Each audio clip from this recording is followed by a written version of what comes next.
Hello everyone. Today we will learn breast. It is also called mammary gland. It is present in the pectoral region. It is an important accessory organ of the female reproductive system.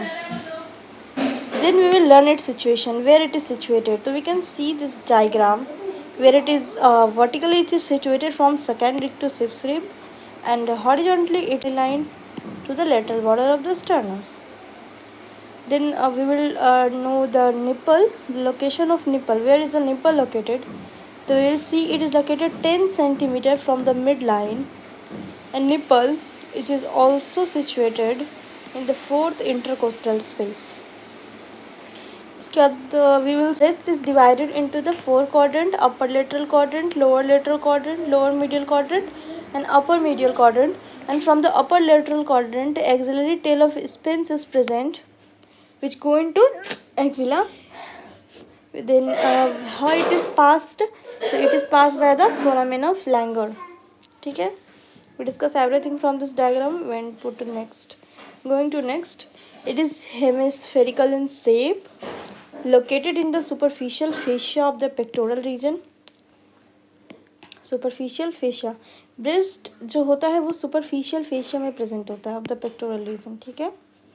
Horizontally from the lateral border of the sternum to the mid axillary line, vertically from the second rib to the sixth rib nipple. It lie 10 centimeter from the midline at the fourth intercostal space. Okay. Next, axillary tail of Spence pass through the opening in the deep fascia and lies in the axilla. You can see in the here also second rib से sixth rib तक, mid axillary line से lateral border of sternum, fourth intercostal space में nipple present होता है. ठीक है. अब deep relation, इसकी डीप रिलेशन क्या क्या है? तो ये जो होता है डीप फेशिया में लाई करता है अब द पेक्टोरल फेशिया के डीप फेशिया के ऊपर लाई करता है. ठीक है. And the pectoralis major muscle, serratus interior, external oblique and the muscle of abdomen. Breast is separated from the pectoral fascia by the loose areolar tissue called the retromammary space. Breast जैसे कि pectoral fascia हो गया, ये हमारा breast हो गया, तो ये इससे सेपरेटेड होता है. यहाँ पे जो स्पेस होता है ये इसको हम लोग कहते हैं रेट्रोमेमरी स्पेस. ठीक है.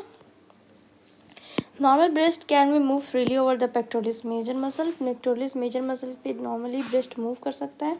अब स्ट्रक्चर ऑफ ब्रेस्ट, तो हम लोग पढ़ेंगे स्ट्रक्चर ऑफ ब्रेस्ट क्या होता है. तो 3 टाइप के स्ट्रक्चर होते हैं ब्रेस्ट में: skin, parenchyma and stroma. Parenchyma को हम लोग मेनली मेमोरी ग्लैंड कहते हैं. ठीक है. इसके बाद ये डायग्राम आप लोग देख सकते हैं जिसमें कि पूरा ब्रेस्ट का डायग्राम है, जिसमें कि ये जो है ये लैक्टिफेरस साइनस है, ये भी 15 से 20 होता है. जो हमारे लोब्स होते हैं वो भी 15 से 20 होते हैं. लोब्स के अंदर एल्वोइली प्रेजेंट होता है, वो इसको हम लोग एल्वाइनी एक्नी कहते हैं. निपल है ये पूरा लैक्टिफेरस डक्ट है. Pectoral fascia, it is pectoral fascia which covering the pectoralis major muscle. ये जो है हमारा पेक्टोरलिस मेजर मसल है. ठीक है. उसके बाद जो ब्रेस्ट को पेक्टोरलिस फेशिया से जोड़ के रखता है उसको हम लोग लिगामेंट ऑफ कूपर कहते हैं. ये देखिए सस्पेंशन लिगामेंट ऑफ कूपर. और ये रेट्रोमेमरी स्पेस जो होता है वो फेशिया और ब्रेस्ट के बीच में प्रेजेंट होता है, रेट्रोमेमरी स्पेस. बाकी ये येलोइस वाला पूरा जो भरा हुआ है ये पूरा फैट स्ट्रोमा है. देखिए ये पूरा ये वाला जो स्ट्रक्चर है ना ये फैट स्ट्रोमा, और ये वाला लैक्टिफेरस डक्ट है. ये सब जहाँ पे खुल रहा है ये लैक्टिफेरस साइनस है. ठीक है. नेक्स्ट, हाँ हम लोग स्किन के बारे में पढ़ते हैं. स्किन में क्या होता है कि स्किन क्या क्या इंक्लूड करता है. तो स्किन निपल को इंक्लूड करता है, स्किन एरियोला को इंक्लूड करता है. निपल्स में हम लोग एक डार्क कॉनिकल प्रोजेक्शन 15 से 20 जो लैक्टिफेरस डक्ट होते हैं वो यहीं पे जाके खुलते हैं, पियर्स्ड बाय इट कंटेन. अब 2 टाइप के मसल्स होते हैं, circular muscle and the longitudinal muscle, smooth muscle. दोनों के दोनों निपल्स में प्रेजेंट होते हैं, जो कि इसको which can make them nipple stiff और flattened. Few modified sweat and sebaceous gland are also present. Nipples में both sweat and sebaceous gland both are present. Okay. But in the areola, we will find that it is rich in modified sebaceous gland and also contains some sweet glands. अब इसका क्या है colour क्या है blackish discoloration around the nipple. Okay, areola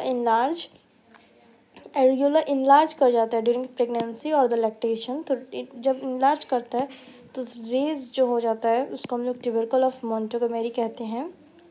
This secretes the oil secretion which lubricates and prevent from the drying and cracking.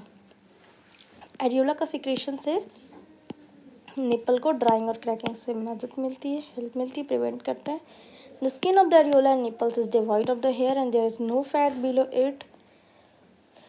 Below the areola lies lactiferous sinus where the stored milk is seen. Lactiferous sinus where the stored milk is seen, and no fat is below the areola and nipple skin. And it is also devoid of hair. Parenchyma. Parenchyma is a true mammary gland. Mammary gland is compound tubuloalveolar gland which secrete milk. It is a modified sweet gland, consists of 15 to 20 lobes. Each lobe contains a cluster of alveoli which is drained by the lactiferous duct. Lactiferous ducts converge towards the nipple and open into it. Near its termination, its duct has dilation called the lactiferous sinus. Termination के time पे जो dilation होता है उसको हम लोग लैक्टिफरस sinus कहते हैं. लैक्टिफरस डक्ट जो होता है वो कन्वर्ज होता है निपल में और ओपन हो जाता है. जैसे कि ऐसे करके निपल था तो यहाँ पे ओपन हो रहा है. ठीक है, लेकिन और जो डायलेशन होता है मतलब ऐसे करके यहाँ पे डायलेशन वगैरह होता है. तो ये हो गया हमारा लैक्टिफरस साइनस. ये देखिए डायग्राम,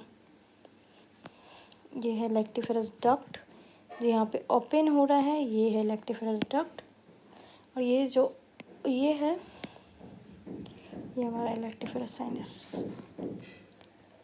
ओके, नेक्स्ट.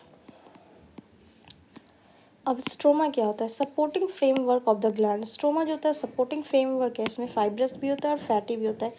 फाइब्रस जैसे कि हम लोग देखे थे कि पेक्टोरलिस फेशिया से जो ब्रेस्ट को जोड़े रखता है वो होता है मतलब सस्पेंसरी लिगामेंट ऑफ कूपर जो कि फाइब्रस के अंदर आएगा. Forms the septa suspensory ligament of Cooper anchor the skin to the pectoralis fascia. हमारे जो स्किन होते हैं ब्रेस्ट के बेसिकली स्किन को जोड़ के रखता है पेक्टोरलिस फेशिया से. ये देखिए, ठीक है.